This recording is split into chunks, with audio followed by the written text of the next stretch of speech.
sekarang kebutuhan dasar itu bukan cuma sandang, pangan, papan, tapi juga pendidikan. Meski begitu, pendidikan di Indonesia bisa dibilang masih memprihatinkan. Indeks pembangunan manusia kita melorot di urutan bawah dan ranking pelajar kita ada di barisan depan, tapi dari belakang. Itu tentu aja menyedihkan. Padahal uang buat majuin pendidikan sampai 444 triliun rupiah alias 20% dari anggaran negara.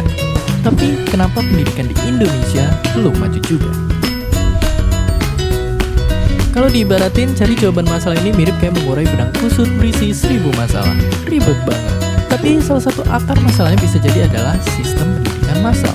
Karena sistem ini bikin standar yang sama buat semua murid, mendewakan nilai, matikan nalar berpikir kritis, menyeragamkan kemampuan, dan di saat yang sama menghilangkan jati diri dan keunikan setiap muridnya. Padahal sistem pendidikan yang dibangun sama bapak pendidikan jauh beda dengan sistem saat ini. Di sisi lain, masalah pendidikan ada di kualitasnya, bukan kuantitasnya. Faktanya, baik jumlah sekolah maupun anak yang bersekolah itu meningkat dari tahun ke tahun. Namun itu nggak bikin pendidikan jadi oke, karena buktinya masih ada banyak sekolah yang sesuai standar dan kemampuan guru yang masih jauh dari harapan. Lantas, apakah kita membiarkan masalah ini begitu saja? Tentu saja tidak. Pendidikan harus kita perjuangkan, karena pendidikan adalah kunci kemajuan di masa depan. Karena hanya dan hanya lewat pendidikan kita bisa bantu petani merawat padi, bantu peternak menggembala sapi, mudahin dokter nemuin penyakit dan cari obatnya, luncurin satelit canggih keluar angkasa, merancang robot yang bantu manusia, bikin akses internet cepat buat semua, sampai menciptakan perdamaian dunia. Tapi untuk meraih semua itu, kita harus berakit-rakit dahulu. Semua dimulai dengan menganggap bahwa pendidikan itu hak segala bangsa. Makanya kita harus bangun sekolah keren di desa-desa, ngelatih kemampuan guru setinggi langit, sediain makanan berprotein buat perbaiki gizi anak Indonesia, dan merombak ulang kurikulum pendidikan supaya semua anak berkembang dengan minat dan bakatnya masing-masing. Terakhir, pendidikan Indonesia akan maju jika kita belajar Indonesia memperbaiki diri kita sendiri. Walaupun dapat belajar lagi itu seperti miterba badai, mulai sekarang kita mesti menghargai proses belajar dan buang jauh-jauh cara curang untuk dapat nilai yang tinggi.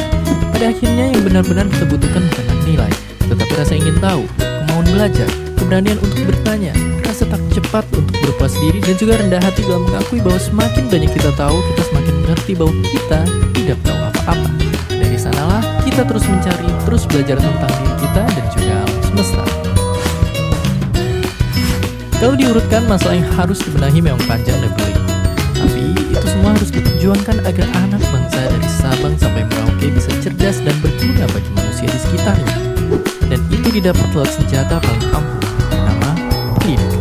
Seperti yang Bapak bangsa ini bilang, tujuan pendidikan adalah untuk mempertajam kecerdasan, memperkukuh kemauan, serta memperhalus perasaan. Dan seperti biasa, terima kasih. Bye.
mudah dan fleksibel. Dengan adanya gawai, membuat kita lebih mudah belajar dimanapun dan kapanpun. Entah di tempat umum, bahkan di toilet pun kita bisa belajar. Bagi kamu yang masih males